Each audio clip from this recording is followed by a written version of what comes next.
What's up, everybody? How you doing? This is Darwin here with Piano Mastery Sessions, where we cultivate and believe in the master within.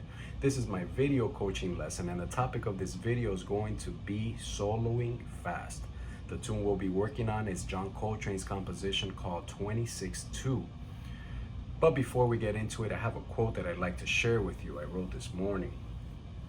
Music is magical as it paints on the canvas of silence. Its beauty lives in the spaces between the notes. It's not always what you say that matters most, it's also what you don't say. Playing incisively fast in jazz is an ability that can be developed when you have a clear intention on mastering the harmony, and not the other way around.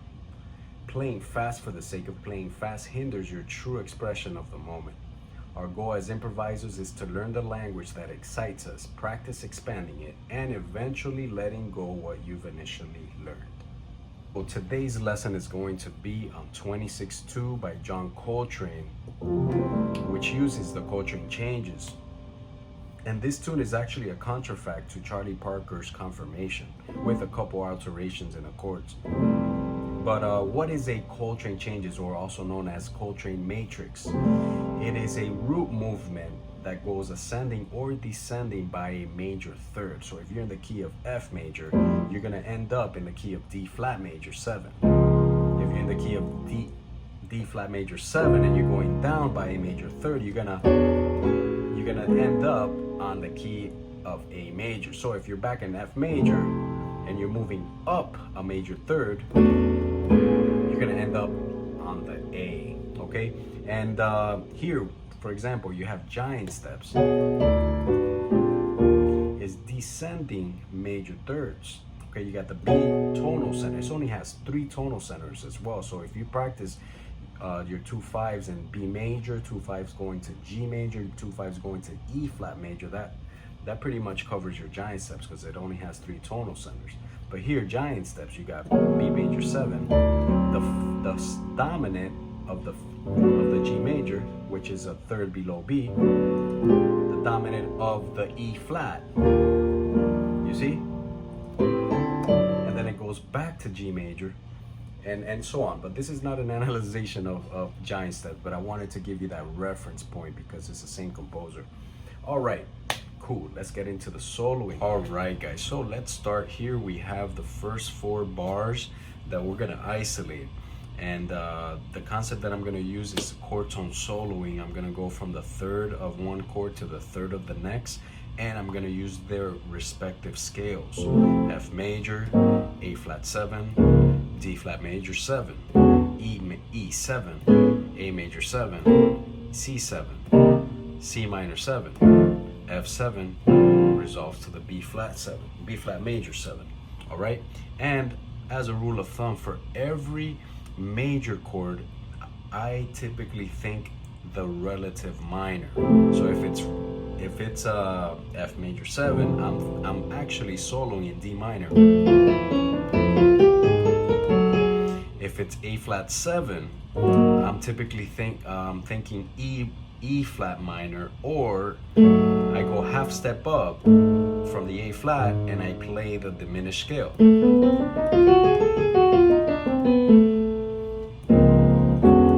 Okay, here we go. That's what I'm going to be doing. So let's connect all the thirds, just the first 4 bars. 1, really slow. 2, 1, 2, 3.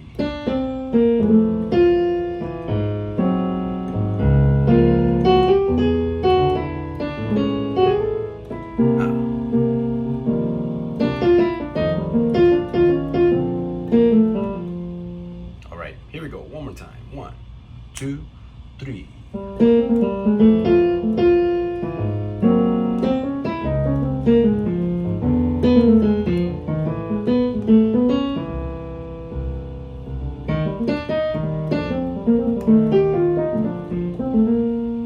Let's do the 5ths now. Let's do the 5ths.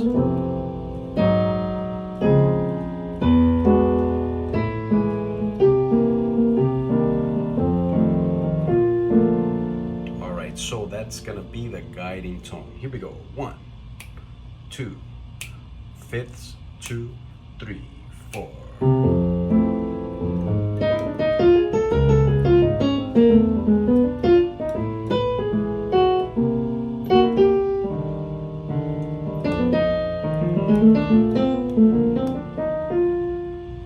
All right, so if you notice, I'm not actually playing the fifth at the very beginning of the measure. I'm taking the freedom to play it wherever the idea is taking me.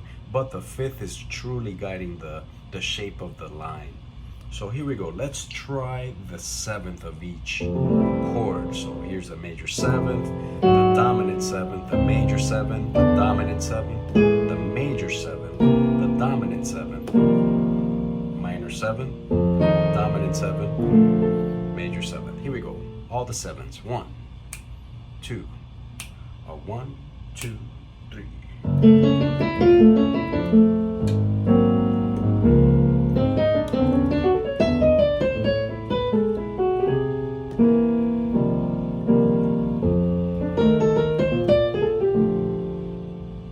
One more time.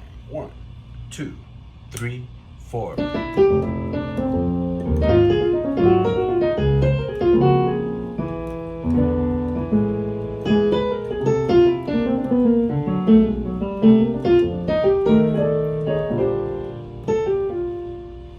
One, two, three, four.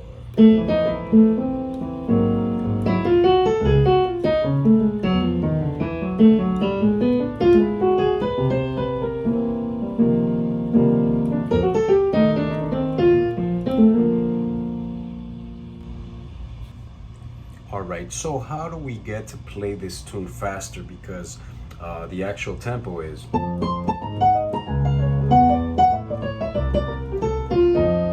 All right, so a good exercise to do is using the 1, 2, 3, 5 shape. 1, 2, 3, 5. 1, 2, 3, 5. 1, 2, 3, 5. 1, 2, 3, 5. 1, 2, 3, 5.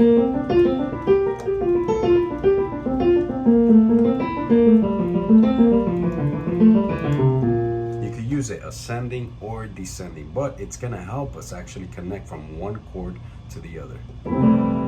Here we go. I'm just gonna do it really slow. These are the first 4 chords of 26-2.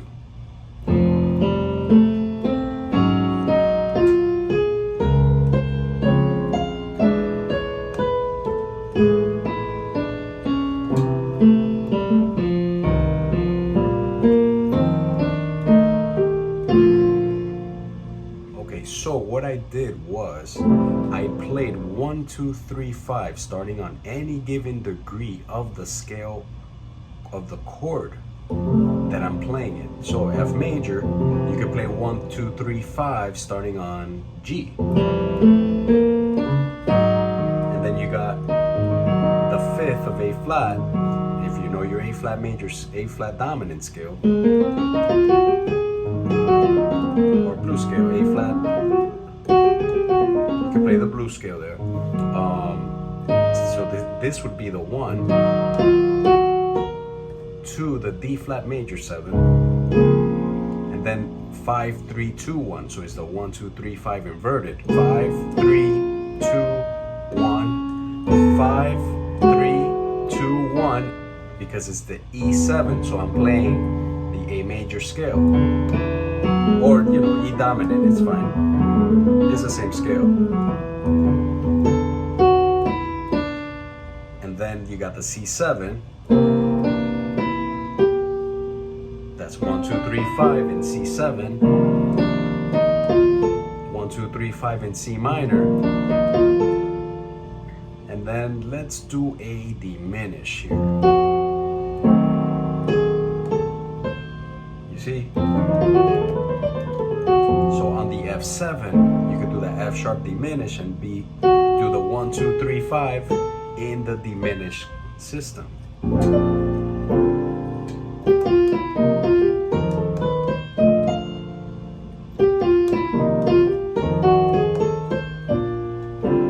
You see, so that's a really good exercise. You can also go. You can just combine it, make a scale out of it. 1, 2, 3, 5, 1, 2, 3, 5. 1, 2, 3, 5, 1, 2, 3, 5. 1, 2, 3, 5, 1, 2, 3, 5. 1, 2, 3, 5, 1, 2, 3,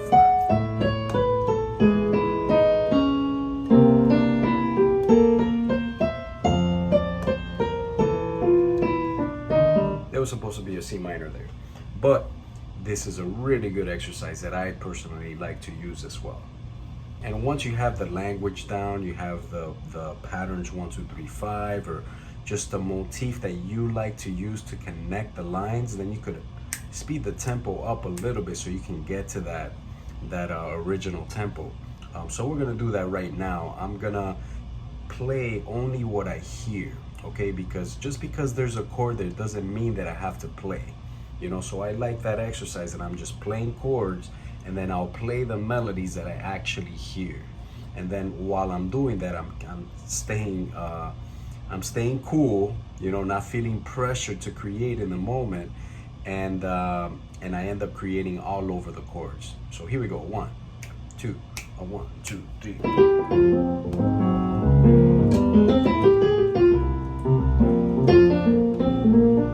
Again. 2, 1, 2, 3, 4. One more time. 1, 2, 1, 2, 3, 4. 2,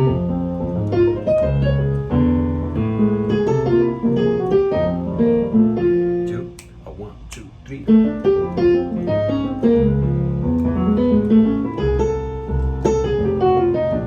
2, 1, 2, 3.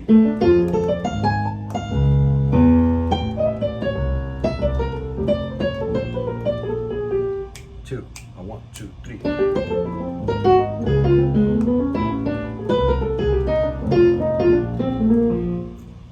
1, 2, 1, 2, 3, 4.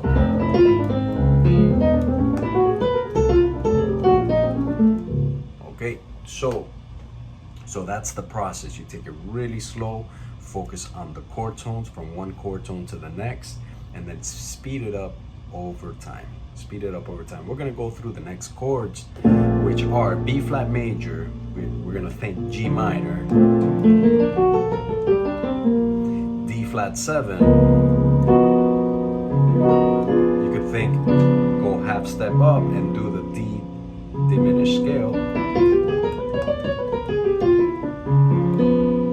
Then you go to G flat major.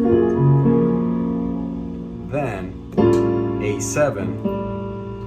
Play the B flat diminished scale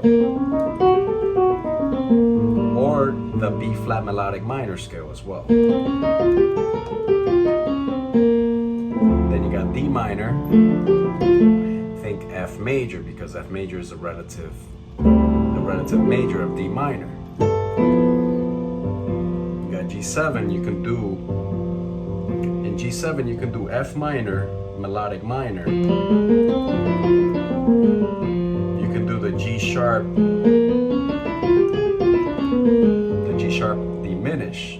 Then you can do a D minor, of course. You could also do the G7 blues scale.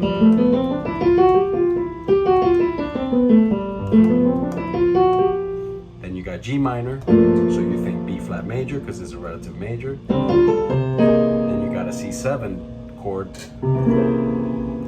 You could think, of course, the C sharp diminished, C sharp melodic minor, or B flat melodic minor, and of course the C7 blues scale. All right, guys. So let's vamp this section. These just 4 chords, okay? And isolation is really key because we want to take a small bite, you know, one bite at a time. We'll get there. 1, 2, chord tones, ready, go.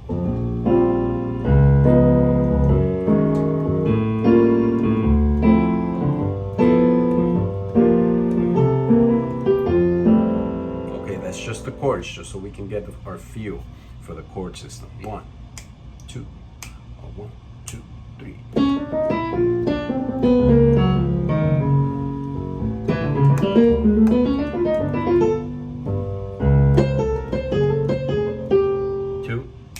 1, 2, 3.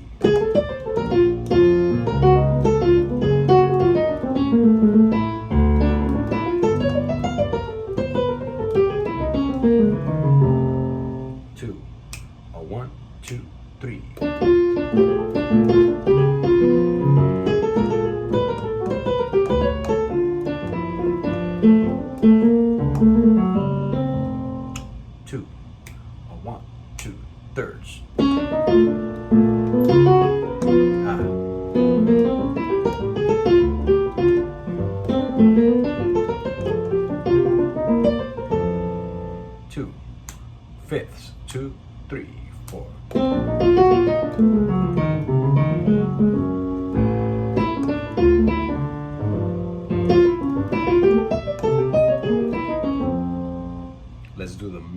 the sevenths of each chord. 1, 2, a 1, 2, 3, 4.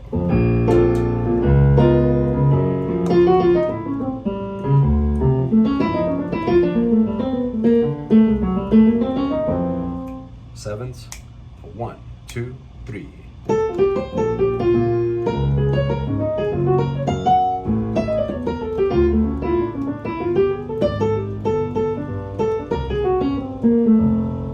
2, a 1, 2, 3.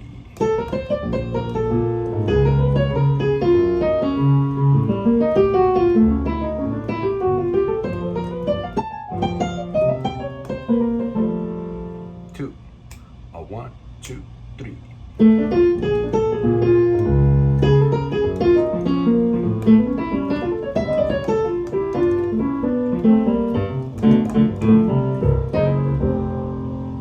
All right, so the next 4 chords we've already done.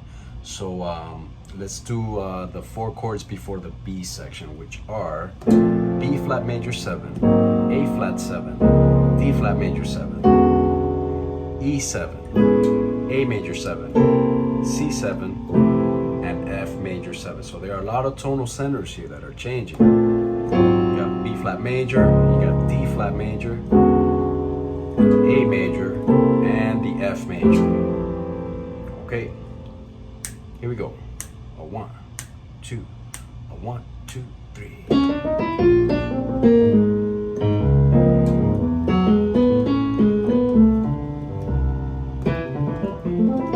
All right, 1, 2, a 1, 2, 3.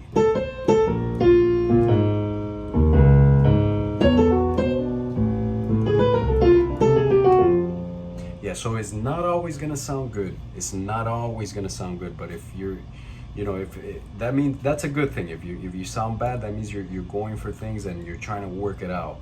Of course, you want to sound better over time. But but yeah, you're working it out. So here we go. 1, and no judging. Let's not judge, yourself, and just allow yourself to start to enjoy the process. Okay. Because we got to go through this. We got to get through the bad notes to get to the good ones. So we kind of got to be grateful that we're making these mistakes, because these mistakes are allowing to see the truth, So here we go. 1, 2, a 1, 2.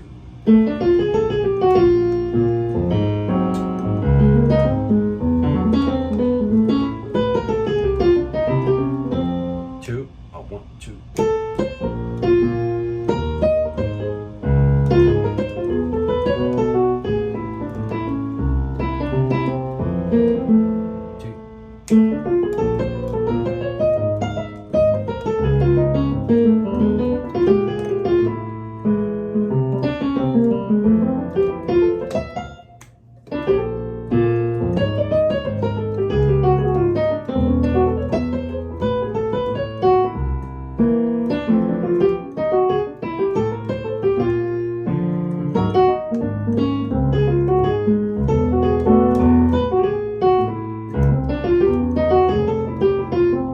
Last time.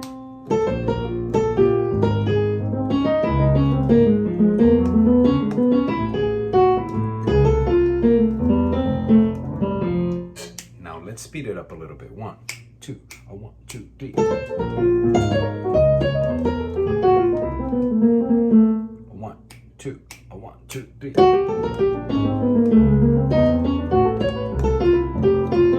A 1, 2, 3.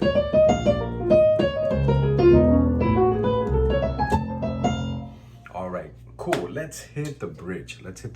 Here we have C minor 7 to F7.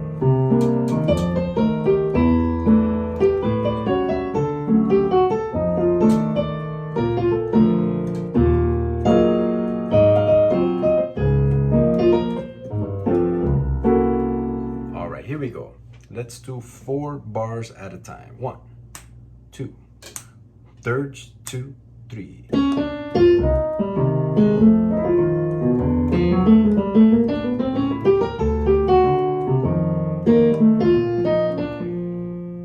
A 1, 2, 3.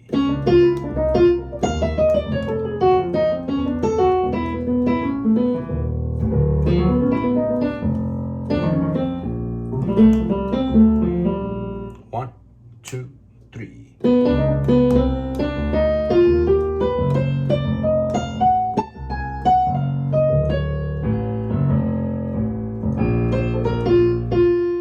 A 1, 2, 3.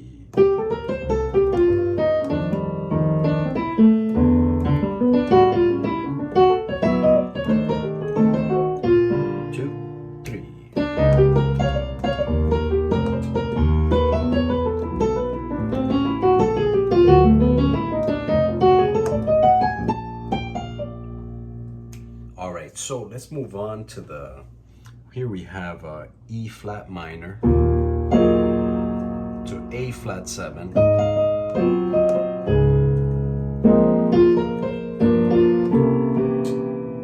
All right, here we go. 1, chord tones, ready, go.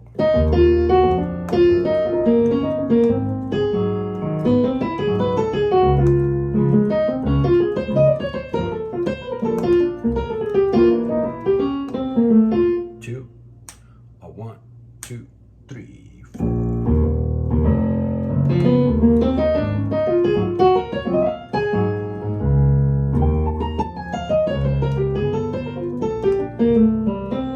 1, 2, 3, 4.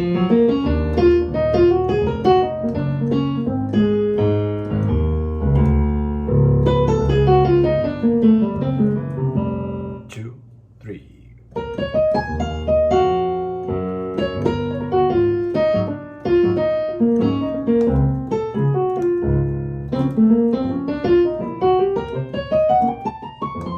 2, 3, 4.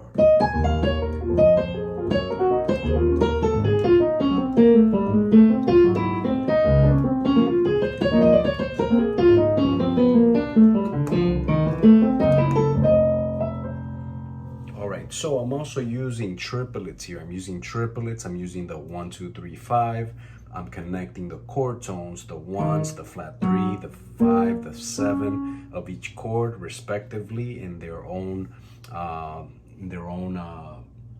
spellings, chord spellings, and I'm just connecting the lines. So guys, I hope this message was valuable. This is not an easy tune, guys. This is not an easy tune. It takes a long time to master, but if you follow this process of taking it slow, following the chord structure, knowing the chord structure, taking your time, not judging, connecting the chord tones, using motifs, connecting motifs, not relying on licks, right? Not relying on licks, but actually mastering your ability to hear the change and know that where the chord tones are and how they sound a little beforehand, before getting there. That's really gonna help you create lines. Okay, so if you have any questions, shoot me a message, hit the like button if you found this message to be valuable, and I'll see you on the next one. Thank you. Take care.